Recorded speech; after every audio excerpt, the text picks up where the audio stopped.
You're listening to The Women in the Arena. I'm your host, Paige Rene, former collegiate athlete turned leadership entrepreneur for women just like you. Each week, I'm bringing you a new person or message to help you expand and elevate into the woman you know you're meant to be. Now, let's step into the arena.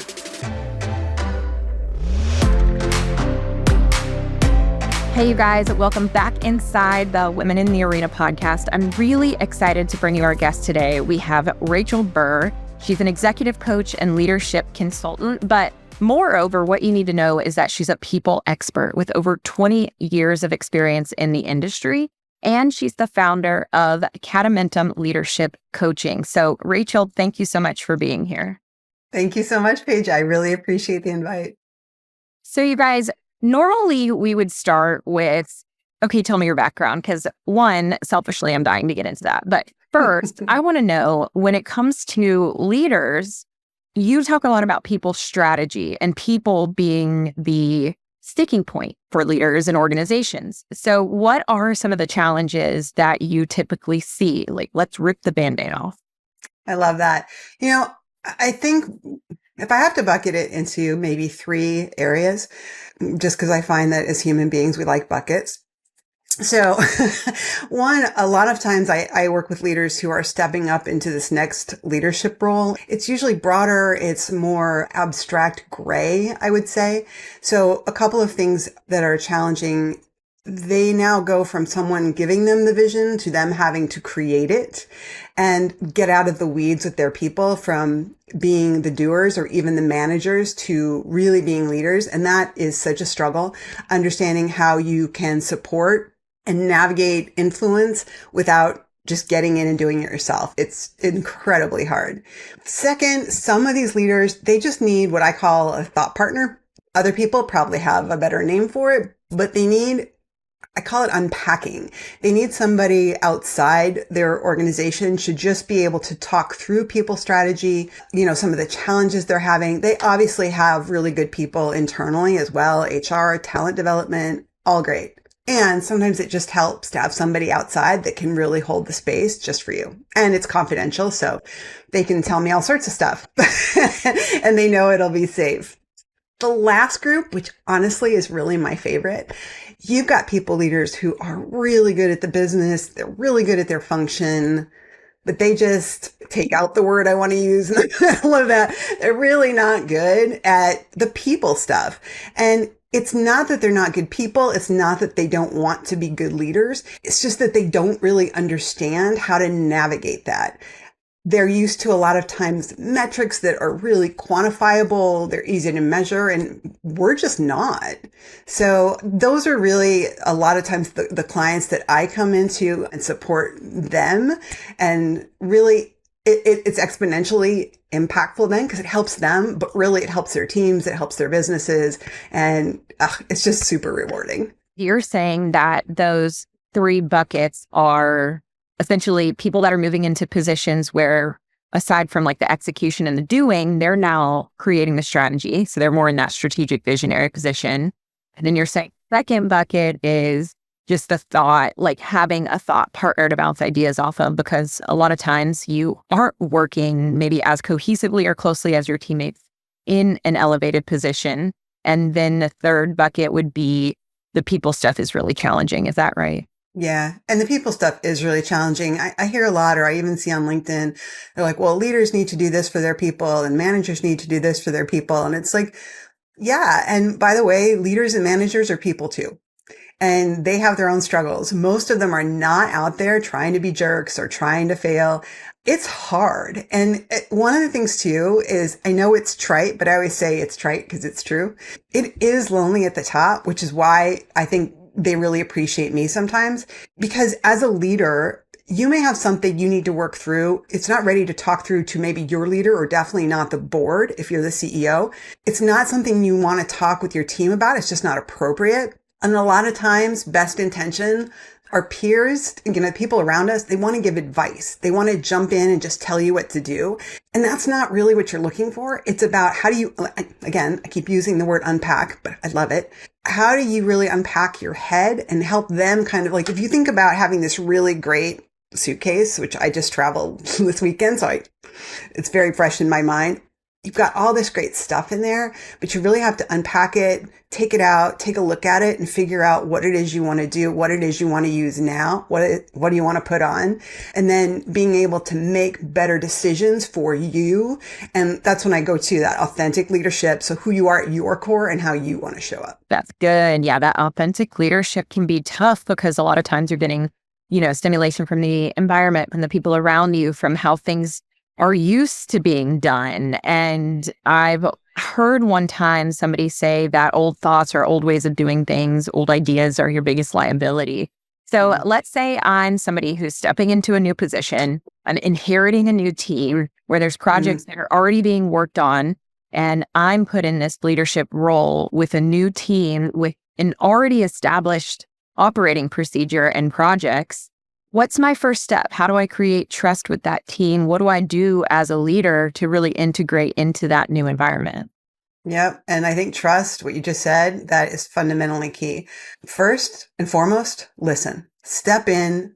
It's not about you making your mark. A lot of people feel they need to really show that they're good at what they do, that they have, that they're at the helm.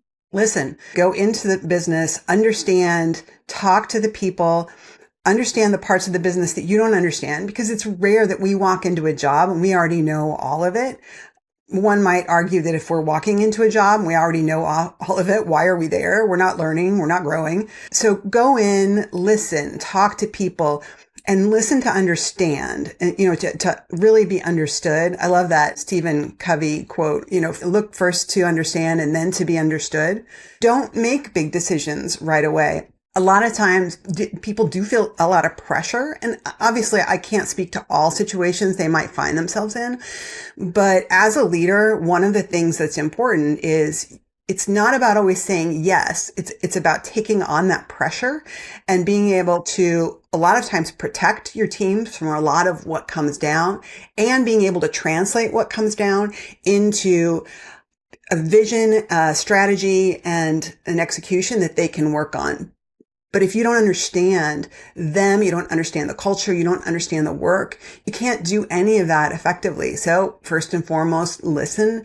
And when people feel heard, that starts to build trust. Trust is so key. And I think that when we're having this conversation, because of our time in leadership, there's a lot of understanding here. But I think for some people listening in, we might need to tie in some examples and really bring them into the weeds. So do you have an example of an organization or a leader you started working with who really had some what I call aha moments where they were like, oh, well, this is the way that I can approach this, and this is working with my team, whereas my previous approach wasn't? Do you have any examples of that? Well, one that I love, and this leader, and I ended up coaching after we coached together because I think his VP of HR brought me in. He falls into that latter bucket where he knows the business inside and out. He could run almost any aspect of it, kind of knows the business as a whole and how to look at the market. And he was just crushing his people. And so I think that's one of the hardest parts, right? You've got somebody who's really smart and really good at it. It's not like they're failing in those ways. And so there's somebody that the organization really does want to invest in. So I'm pretty sure, in fact, I can almost tell you 100% with some of these folks, they don't think they need coaching. They don't think I have anything to bring them. In fact, they'll say, well, what is it you have to tell me? I said, I'm not here to tell you. I'm here to help you tell me and help you figure out what's going to, because even if they say, well, I'm already a good leader. Great. Are you perfect? Well, no. Well, great. Let's look at that then. So I was working with him, came in, big personality, big heart too. Sometimes that gets covered up. People don't see it, but usually there's this crusty outer shell and there's this big squishy center.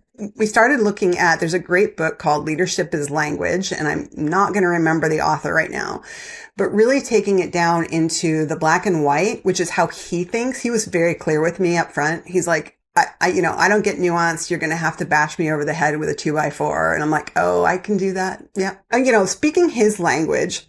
And one of the things that really helped with him is, a lot of my clients I'm working with are not we're working on Zoom. We're not face to face. I'm not in, their workspace. I do offer to do that if we can, but there's so many more interactions they're having on a regular basis. So he was having a meeting with his CEO and some of the other executives. And so I said, well, okay, what if you record the meeting and then we can talk about it? So he recorded it. Yeah. And then I went back and kind of like minute by minute, kind of, pulled out some really good examples of maybe he wasn't having the impact that he wanted to. And we pulled it up and I asked him a question. It wasn't about me telling him, I'm like, I'm going to pull this up and then let's talk about it. And I pull up this meeting and like played it for maybe 30 seconds, minute. And I stopped. I'm like, okay, well, what did you see in that moment? And he's like, I just bashed him over the head. And I'm like, yeah, you did. And then when he fell on the ground, you hit him like a few more times just for good measure to make sure he'd stay down. Wow.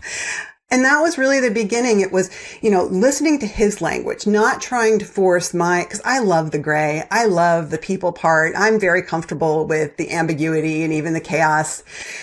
And he's not. And so, okay, how do I speak his language? How do I bring examples so that he can see what he's actually doing versus the impact he wants to have? And I think that's some of the biggest disconnects. Leaders have their intent. We all have our intent, but we're not judged or understood by our intent. We're judged by other people's experiences of us, how they feel walking away, and understanding those gaps is a great place to start because there is that authentic intent that they have. But if they're not having that, that's a gap. And let's dive into that. So I think that was a really good example of helping him and just more and more, watching him grow and understand that how people can be important to him, why they were important to him, because before he really didn't understand it. And it's like, my husband is French. And so speaking literally another language, you can understand the gaps, but sometimes we don't realize the language of just who we are and our personalities, our communication styles. And that is a language, and understanding how to speak to each other is like one of the most challenging things about human interaction. And humans are everywhere. So it's not something they're everywhere. Yeah. I always say, look, to leaders, it's like, if you have humans in your organization, I can help you. If you don't have humans in your organization, you don't need me. Absolutely. Your story and your example reminds me of an article I read about how they pick the SEALs for SEAL Team 6 in the Navy. And I remember specifically reading that it's not just about the high performer, right? And if you've been on sports teams, my background's in sport, I talk about, well, we've played with those players before who are really, really, really good. And then there's a lack of trust or a disconnect with your teammates because the empathy's not there. And so going back to that article, they were saying that SEAL Team 6 is comprised of people that are super high performers, but also equally high empathy because you have to have that trust. And I think that's so important. And especially in your example, it sounds like there are these people in the workspace that have gotten them this far because of their high performance, because they've been able to get the job done. And then you add a bunch of people to your team and it's like, okay, well, what do you need to manage? You don't just need to manage cash flow. You don't just need to manage systems. You need to manage people. And so when it comes to managing people, let's take us back to the beginning. So where did you mentioned a gap. Where did you notice a gap in maybe when it comes to leadership and how leaders are working with people or managing their people? Where did you first see this gap? And where did your journey start, if you could take us back there? Oh, that's a great question. The journey may be a little too long and circuitous, but let me hit the high points. I really first started my journey. I was going to be a psychologist, and I was working with folks who were pretty severely mentally ill. These were not folks that were going to be able to really step into those kind of challenges, that leadership. It was more about helping them just stay functional. And I have so much respect for my colleagues who still do that work. I really wanted to help people step into that potential of where they could push themselves. And so I left like halfway through a PhD. I had no idea what I was going to do with my skills, but I knew people, and I knew how to have these conversations and do some research. And I actually, I started doing market research and really understanding, customers and how we were talking to customers, and were we talking their language? And again, leadership, any of it, these are relationships. It really doesn't matter what kind of relationship we're talking about, whether it's with a customer, with a team, with our family, with our spouse, all of it. And so watching that and watching kind of that evolution, and then looking at how folks were being mentored, coached, trained in order to, be better functionally. And I noticed that a lot of that training really was about their functional skills. We're talking a lot about upskilling now. A lot of it tends to focus on the tactical, but they're missing some of the most important pieces. And the part that seems more and more, I feel, as we maybe don't interact in the same way, not in person, not a lot of that gap is becoming bigger. So really understanding the skills it takes. Somebody, in one of the, blog posts I did, people call them soft skills. And I hate that term, because I always say, okay, if they're soft, why are they so hard? And I think I was calling them like critical intangible skills. I'm sure people have way better ideas for what that is, but those were some of the gaps I was seeing. And not only then with the training and the mentoring, but with the expectation for why people were promoted. To your point, they were promoted because they were great individual contributors.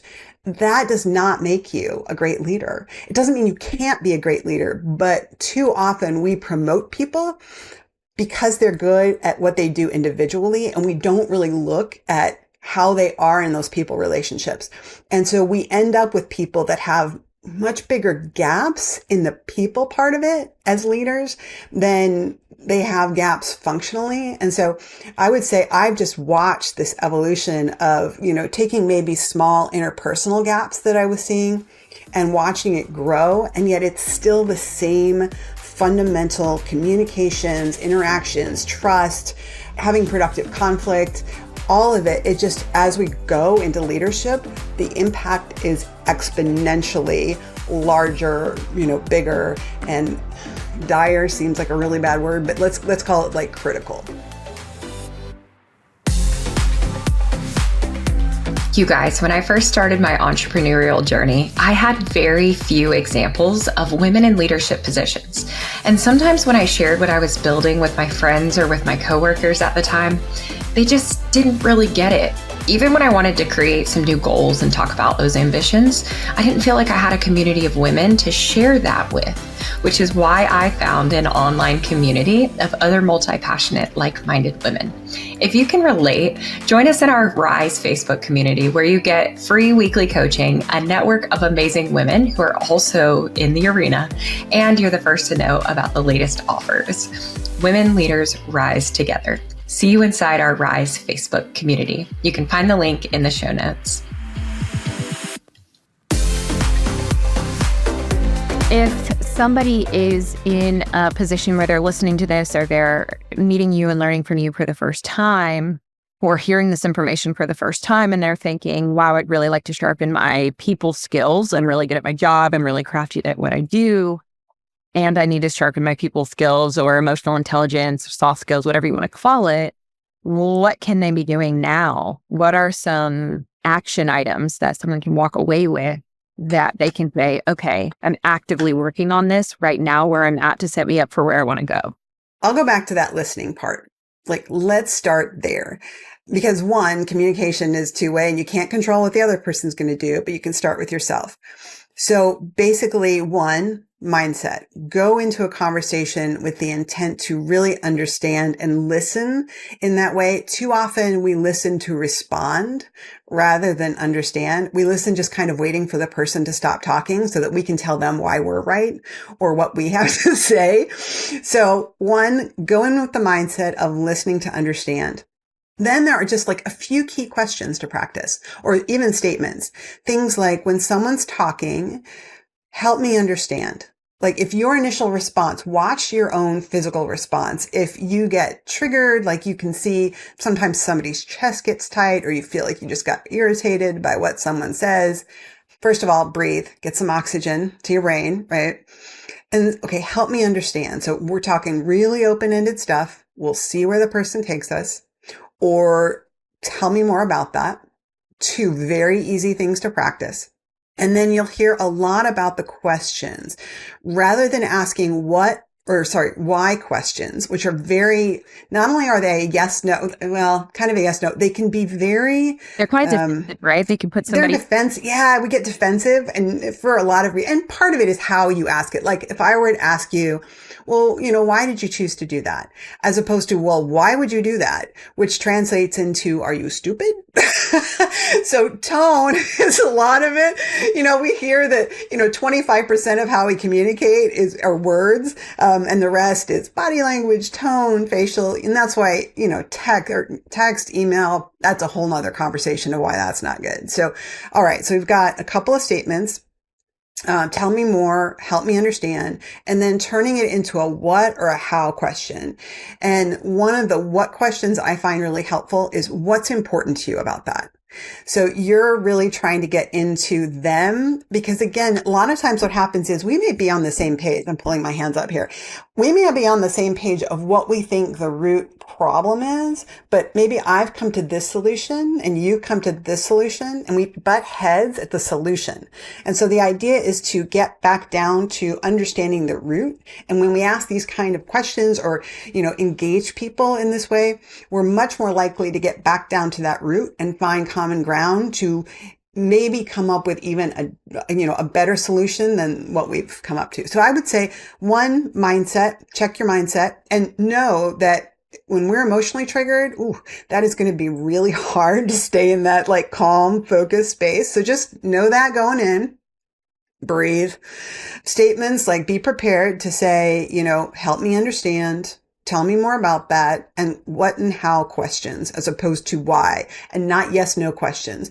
Yes, no questions we're trying to drive them down a particular path.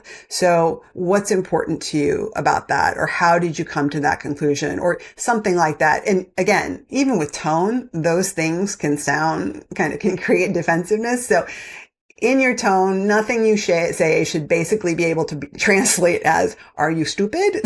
Don't do that. So I think those are some really, I wouldn't say easy because we know they're not, but there's some really tangible pieces that, and I always say, don't go out expecting to be perfect because you won't be. It's going to be hard. If you've not done this before, you're going to fall on your face sometimes.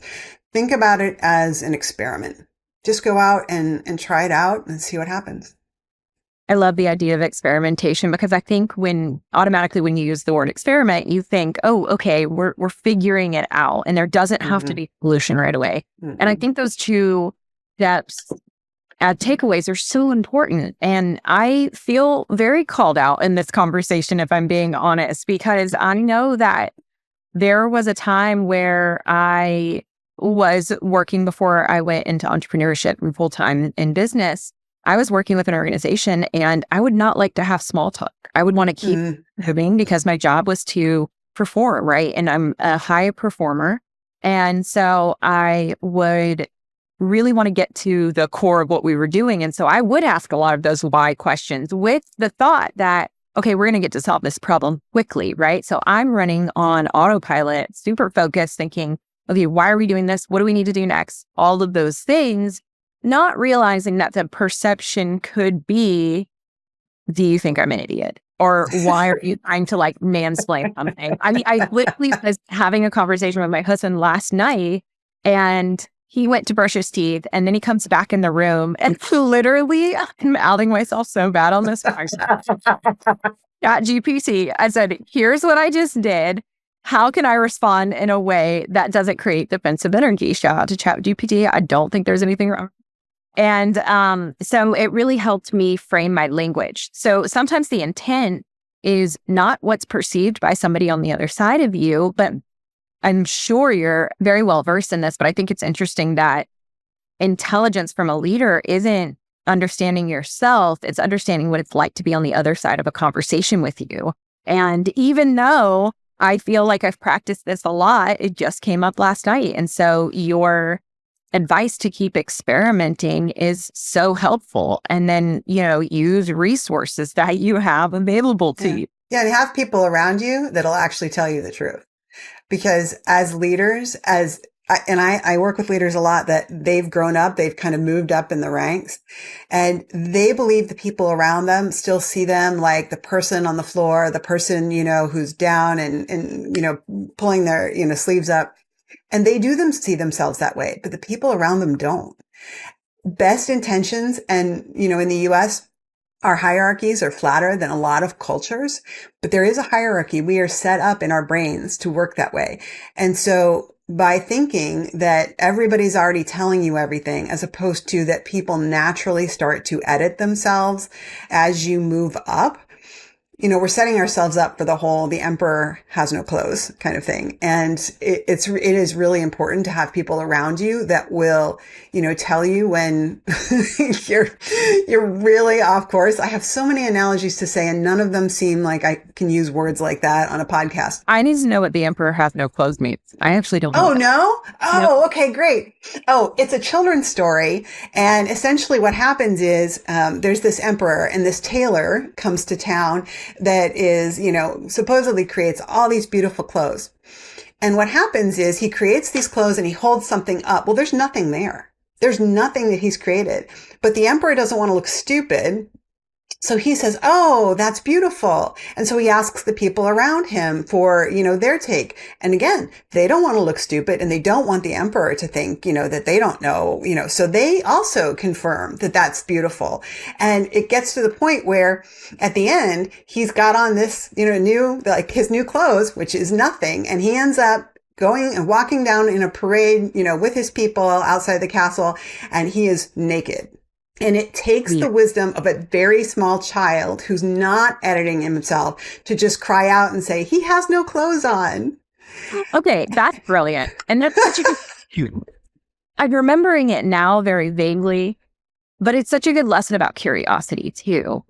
Again, going back to your point about experimentation, if you go into a scenario where you have the mindset that I'm always learning, then you can just ask a question and it solves everything. I was watching, I'm pretty sure my husband's told me that Rob Gronkowski was giving just kind of like a preview for the college football week ahead. And the guys on the show were joking with him and mentioned a player who was going to be a really key player that he had never heard of. So when he was after all this player, he starts saying, but how long has he been in the game? And so he kind of goes on with it, and then everybody starts laughing. But it reminds me of the same thing, because on national television, you don't want to be like, who is this? But in reality, that's what he's thinking. And I think a lot of times, I don't know if you see this, but people are hesitant to ask the question because of how it's going to appear. But then I think on the other side of that, for me, as I've been learning is, well, I'd rather know the answer than be in the dark, or I'd rather help somebody else out if they're thinking the same thing. And the worst case scenario is somebody says that's a stupid question, but that never really happens. Yeah. And the point is, if you have that question, most likely other people do. I think for me, a couple of things, and maybe these are some things your listeners can take away. Own it. Own that not knowing. So I am one that I'll be sitting in a room, and I was not always able to do this. Just to be clear, I am not standing on some pedestal. I am coming from this was hard and I really didn't do this right for a long time. But just looking around and saying, you know what? I'm going to ask the stupid question then. I'm going to say, I don't understand this. Help me understand X. Or owning and again, your commentator, I don't know, but I own the I don't know. And it doesn't have to be apologetically, I don't know, because a lot of people have imposter syndrome. I've heard you talk about that on your show before. And it's more of you know what? I don't know that. It's what do you think? Or I don't know that. I'll get back to you. But you have that really strong sense of self when you say it. And it's not you're not apologizing for it. You're owning it. You're owning that you don't know. And you know what? If you're outside your comfort zone and you're stepping out there, taking risks, doing new things, if you already know everything, you're not outside your comfort zone. So, own the not knowing. And I love that concept. Own the I don't know. I think that presents very confidently. And a lot of the work that I do with my clients is about taking your power back. And I think you just gave a really great example. You can take your power back by owning the I don't know. I haven't thought about it. Owning the I don't know. I'm going to long that one away. That's a great one. When it comes to tools when it comes to like your coaching or tools that you've found effective with your clientele or with people you work with, is there a tool out there that you suggest? Now, before we get into that, the reason I asked is because I first got into the work in about leadership and about coaching, about mentorship, because when I was playing softball at North Carolina, we had people come in. I was on the leadership academy and we had people come in. I think I did DISC for the first time there. And, I always enjoyed those assessments. And then working on another team in Arkansas, we still brought in people. So I've worked with DISC, Myers-Briggs, Enneagram, there's an SDI 2.0, and a lot of these different tools. And so I'm wondering if you have one that you really like or anything that you found really effective for who you will think. So I'm going to do the whole like organization development, psychology thing and say it depends. And I'm not trying to skate out of that. I am really trying to specify. I think of it like literally like a toolbox that depending on what you want to achieve and what you try to get out of it, then you choose the tool accordingly, as opposed to the reverse and trying to fit the tool onto what you're doing. So to your point with DISC, one of the things I like about DISC is it's not simple on the back end. It's got some really good data behind it. But on the front end, it's really easy to understand, really easy to use. It's great with a team in terms of, communication style, understanding what you're seeing. It's great with you understanding going into a meeting. So I think DISC is great for understanding kind of those pieces. I use also the Leadership Circle 360, use follow-up interviews. That's really helpful for a leader that is stepping into a new role. They look at, say, 18 leadership competencies, and they also look at like derailers or things that can get in their way. If you have a new leader in a role, being able to get that level of feedback in a very quick snapshot, but with a lot of depth, is really important. If you have someone who needs to know maybe more interactive relationship behavioral pieces, I can do some interviews with folks. So there are so many tools and there are so many great books. I said the one earlier, the Leadership is Language book. I really do love that book. I'm not being paid to promote that, but it's got some really practical applications for leaders, I think, to look at. So I think the Hogan is great. There's so many. I have not done the Enneagram, going to own my, I don't know, but a lot of folks talk to it. So I think first and foremost, understand what you're trying to achieve, understand what success looks like. Mm-hmm. So take those tools and build towards it. It's like, if you're a contractor and you're going to work on building, say, a roof, or if you're going to, lay a patio, or if you're, just going to like put on a railing on the front of the house, you're not necessarily going to use the same tools or even the tools in the same order. So be clear on what the challenge is and what success looks like, and then act accordingly. I think that's a great answer, because you're so right that there's different tools for different reasons. And I hadn't thought about this previously, but a lot of times I think organizations are like, okay, we need to do something. Maybe they don't know how to pinpoint what that something is, but they're like, we need a resource. We need something to come in to develop our team, right? Or to develop our leaders. Oh, can I make a comment on that? Because I think that's such a good point. Yeah, of course. And I think too often, a lot of times the leader, especially if they've had like an engagement survey that hasn't gone very well, they just want to throw something at it. And as consumers, they don't necessarily know what it is. They just know they want something. And so whether you're an internal consultant in an organization or if you're somebody like me coming in from the outside, it's really important for us to be able to come alongside you and partner so we understand what you're seeing, because they really just want to fix it. And rightly so. I get that. It's like, if you feel like, like my husband was cooking, because he's the one that cooks, which is awesome. He cut himself the other day, and he just wants to stop the blood flow. And so we tend to use Band-Aids, and Band-Aids in the short term are fine. Now let's stem the blood flow, and then let's figure out what's really going on, especially in an organization. For him, it was just a lack of paying attention to what he was cutting. But in companies, really getting underneath it, because putting things together with Band-Aids, you and I both know it's like what, bubble gum and duct tape. It's not going to hold. So it's really important to have partners like you, like me internally that can come alongside and help you really think about how do you want to understand the challenges? What are your real challenges? And then let's find something that will create lasting change. In your experience, was there a moment or a lesson where you feel like your people expertise was really elevated? Was there something or an experience, somebody you learned from where you saw what was really effective and started using that yourself? Like, was there a catalyst moment for you personally in terms of your leadership? I would say there were so many catalyst moments, but one that really sticks out to me, and I doubt he'll be listening, because he's not really a podcast guy. And he probably would be surprised that I remember this like 20 years later. And I have used it in every leadership and management session, program I've ever facilitated.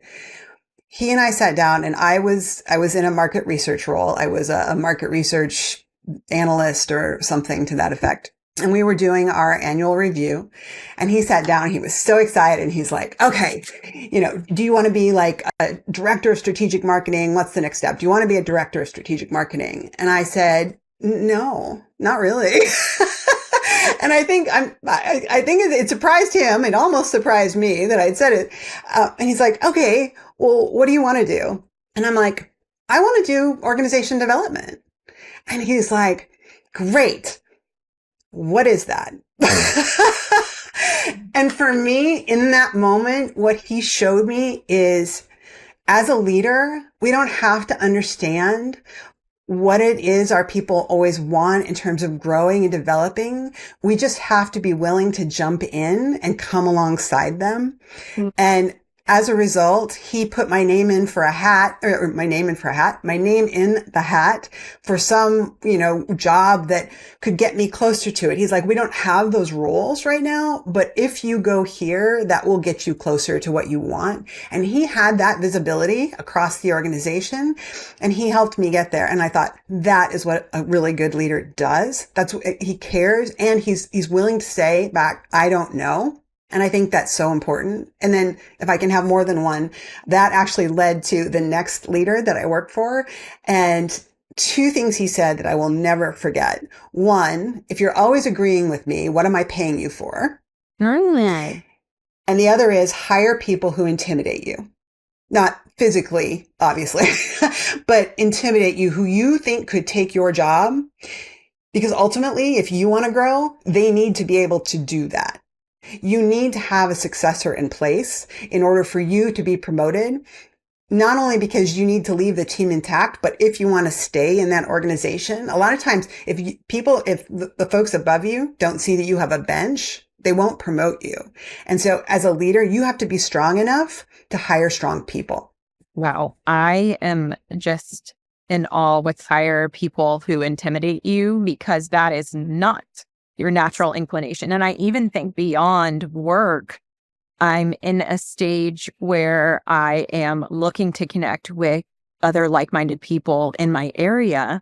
And some of those come with that intimidation. And so I think that's a really cool nudge and encouragement to befriend or network with those people in and outside of work, because those are the people that are going to help you stretch. And those are the people that are going to help you grow. Those are the people that are not going to be agreeable because they themselves are comfortable with who they are and also owning what they don't know. And so I absolutely love that piece of advice.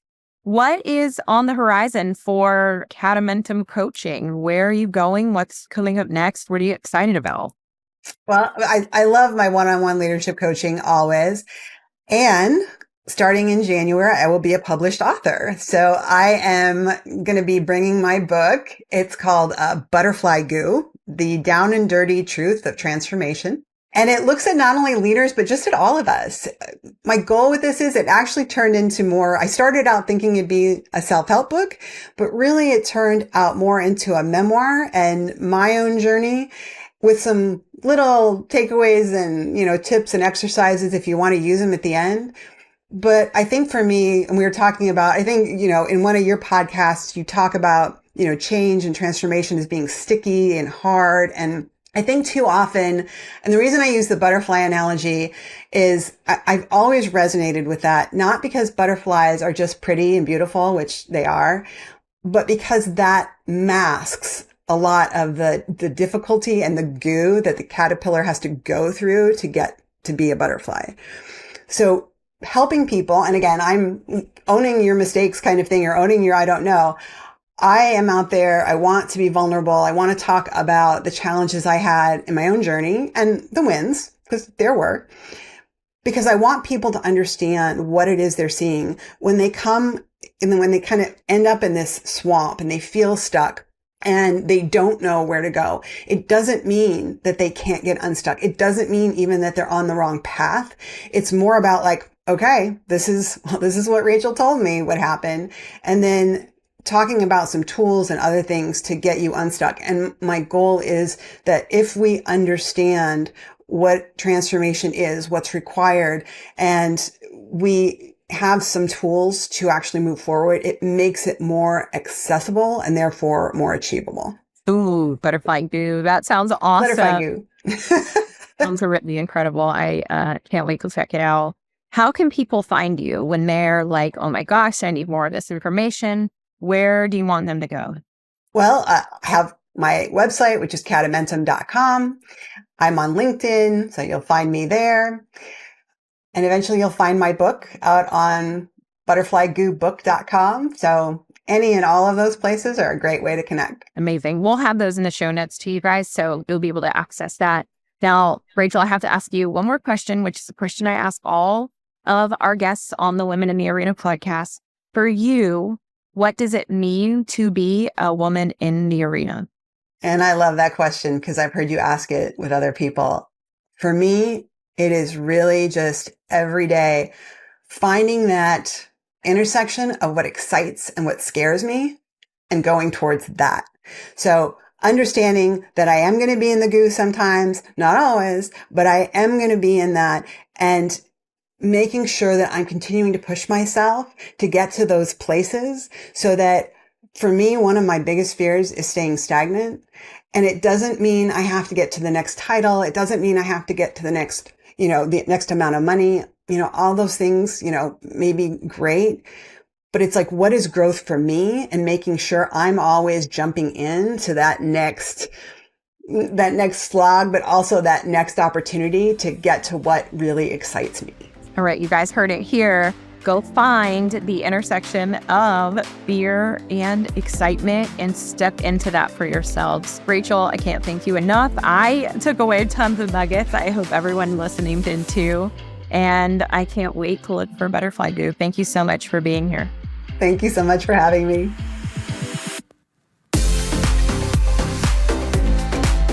I hope today's episode inspired you on your journey in the arena. Make sure to check out the show notes in the description for a rundown of today's show with all the important links. If you enjoyed this, please share with a friend. I know how much it means to me when my friends share podcasts. Leave us a review and let us know what landed with you over on Instagram at Paige_Rene15. As always, your best bet is on yourself.